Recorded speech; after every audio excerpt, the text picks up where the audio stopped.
دیوانہ جو ہے سمجھ لو کہ اللہ کا حق ادا کرتا ہے یا نہیں، یا دیوانہ بنا ہے مگر نامحرم عورتوں کو بھی دیکھ رہا ہے.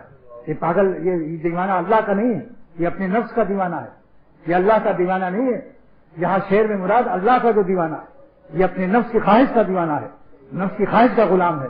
یہ عبداللہ نہیں ہے، عبد النفس بنا ہوا ہے، نفس کا بندہ ہے. اس کے چہرے کو دیکھو تو لعنت محسوس ہوگی. جب نبی کی بددعا ہے کہ بدنظری کرنے والوں پر اللہ کی لعنت ہو تو کیا نبی کی بددعا سے نہیں ڈرنا چاہیے؟ بولو میاں، پیروں کی بددعا سے ڈرنے والوں، جن کی غلامی سے پیر بنتا ہے، ان کی بددعا سے نہیں ڈرو گے؟ سرور عالم صلی اللہ تعالی جلدی سے توبہ کر لو. اگر غلطی سے ہو جائے نظر تو جلدی سے ہٹا کے نظر کہو اللہ تعالیٰ مجھ سے غلطی ہو گئی، میں آپ کا بندہ ہوں اور نادم ہوں، شرمسار ہوں، اور آپ میرے پروردگار ہیں. بندہ آپ کا شرمسار ہے اور آپ میرے پروردگار ہیں. استغفار کی برکت سے انشاءاللہ تعالیٰ پھر لعنت ہٹ جائے گی اور سائے رحمت میں آ جاؤ گے.